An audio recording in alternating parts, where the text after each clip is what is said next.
कि चाय से शुरू हुई और गाय पे अटक गई और विकास की मौसी ना जाने कहां भटक गई। अहमदाबाद प्लेन क्रैश की जिम्मेवारी कौन लेगा? मॉनसून सत्र शुरू हुआ और साहब लंदन भाग गए। ऑपरेशन सिंदूर में जेट कैसे गिरा? तो 11 दूने 22,000 नौकरियां कहां हैं? साहब मन की बातें तो कर रहे हैं जब से आए हैं, लेकिन साहब मन की बात सुनते कहां हैं? आज स्मृति ईरानी पार्टी छोड़ के दोबारा टेलीविजन की दुनिया पे जाना था। अब साहब की चहेती स्मृति ईरानी नहीं, कंगना रनौत। नमस्कार प्रणाम, मैं गुड्डू चैनपुरिया, रियल न्यूज पे रियल बातों के साथ।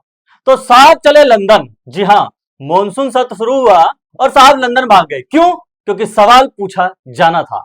जी हाँ दोस्तों, सवाल पूछना था साहब से और साहब भाग खड़े हुए, संसद से भाग खड़े हुए। सवाल किस चीज का था? तो सवाल था कि मॉनसून सत्र शुरू हुआ है, जगह जगह जल भराव, गांव देहात डूब क्षेत्र में पानी भरा हुआ है, इस पे सवाल था। ऑपरेशन सिंदूर में जेट कैसे गिरा? सवाल इस पे था। सवाल इस पे था। अहमदाबाद प्लेन क्रैश की जिम्मेवारी कौन लेगा? ना तो बोई कंपनी ले रही है, ना एयर इंडिया ले रही है, ना सरकार ले रही है। तो इसकी जवाबदेही कौन तय करेगा? इस पे सवाल था। साहब को नागवार गुजरा और साहब उठ के चले गए। धनखड़ साहब इस्तीफा देते हैं। जी हाँ दोस्तों, उपराष्ट्रपति जगदीप धनखड़ ने इस्तीफा दिया। क्यों? क्योंकि धनखड़ साहब को केंद्र के बड़े बड़े 2 मंत्रियों का फोन जाता है कि आपसे साहब नाराज है। धनखड़ साहब का जवाब था कि दबाव में तो मैं काम नहीं करूंगा, और अगले ही दिन अपने स्वास्थ्य का हवाला देके उन्होंने इस्तीफा दे दिया। जी हाँ दोस्तों, स्वास्थ्य का हवाला देके इस्तीफा दे दिया। अब बात हो रही है कि रोजगारी पे बात करी जाए। सरकार ने कहा था कि हर साल 1000 नौकरियां केंद्र निकालेगी, सरकारी नौकरी।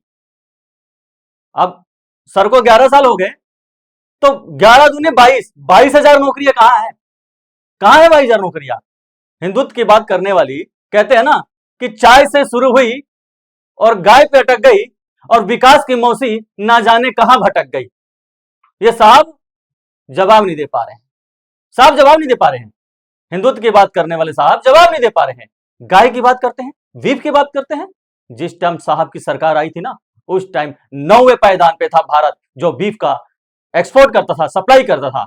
साहब ने कहा हम इसको खत्म कर देंगे, गौ तस्करी बंद कर देंगे। लेकिन आज भारत दूसरे नंबर पे है। कौन देगा जवाब? किसकी जवाबदेही है? तो राज तो खुलेंगे ही, राज तो खुलेंगे ही। साहब को पसंद नहीं आया और साहब भाग खड़े हुए। ऑपरेशन सिंदूर के दौरान सीज फायर होता है, तो ट्रंप की क्या भूमिका रही? ट्रंप के कहने पे क्या सीज फायर हुआ था?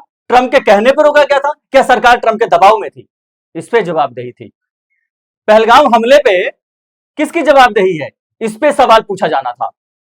लेकिन साहब को जवाब देना नहीं आता है। साहब मन की बातें तो कर रहे हैं जब से आए हैं, लेकिन साहब मन की बात सुनते कहां हैं?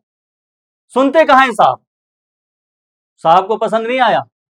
आज बिहार में एसआईआर पे सवाल पूछा जाना था, लेकिन साहब बोलने को तैयार नहीं है। साहब बोलने को तैयार नहीं है। एसआईआर पे जवाबदेही किसकी है? फर्जीवाड़ा किया गया, इस पे लोगों के वोट काट दिए गए, रोहिंग्या बताया गया, बांग्लादेशी बताया गया, एनआरसी के तहत वोटर लिस्ट से नाम गायब कर दिया गया। जवाबदेही किसकी है? संसद में घेराव किया विपक्ष ने।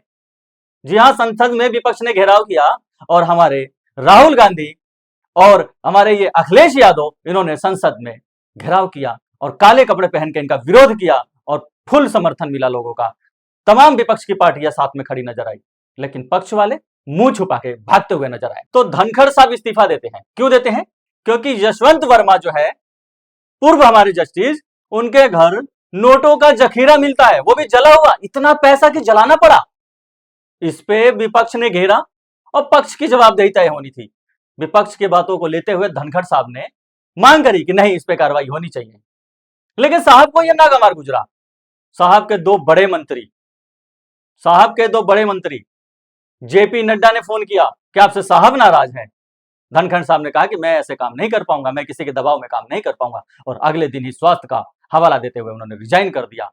और उनके रिजाइन करते ही धनखड़ साहब का बंगला सील कर दिया गया, उनका ऑफिस सील कर दिया गया, ताकि कोई जरूरी दस्तावेज बाहर ना आए, कोई इंफॉर्मेशन बाहर लिखना हो। इतना डर है साहब को, इतना डर है। अब बताइए कि एक जज जो न्यायमूर्ति, न्यायाधीश कहा जाता है, वो इतना बड़ा फर्जीवाड़ा करता है, रिश्वतखोरी करता है और इतना काला धन इकट्ठा कर रहा है। इतना कि उसे जलाना पड़ता है। और वो जो जला हुआ नोट बरामद हुआ, इस पे जवाबदेही तय होनी थी, जो कि धनखड़ साहब ने इस पे बात करी और अपना विचार परामर्श रखा, वो कि मोदी जी को पसंद नहीं आया और उनसे इस्तीफे की मांग कर दी। खुद फोन नहीं करते, डायरेक्ट दूसरे से फोन करवाया जाता है। तो ये हाल है साहब का। अभी साहब ने देखिए क्या हाल किया स्मृति ईरानी का। जब जरूरत थी तब तो साहब ने बुला लिया, हारने के बाद भी उनको मंत्रिमंडल में रखा गया। आज स्मृति ईरानी पार्टी छोड़ के दोबारा टेलीविजन की दुनिया पे जाना चाहती है। क्यों? कंगना रानौत जो है अपनी, कंगना रानौत, उनको बुलाया गया, आ जाओ पार्टी में। तमाम तरह के दिलासे दिए गए उनके लिए। अब साहब की चहेती स्मृति ईरानी नहीं, कंगना रानौत है। तो अब साहब तो बता नहीं रहे, लग रहा है ये तार कहीं और से जुड़ा हुआ है। तो कंगना रानौत से पूछना पड़ेगा कि आखिर में ये साहब चाहते क्या है, साहब चाहते क्या है।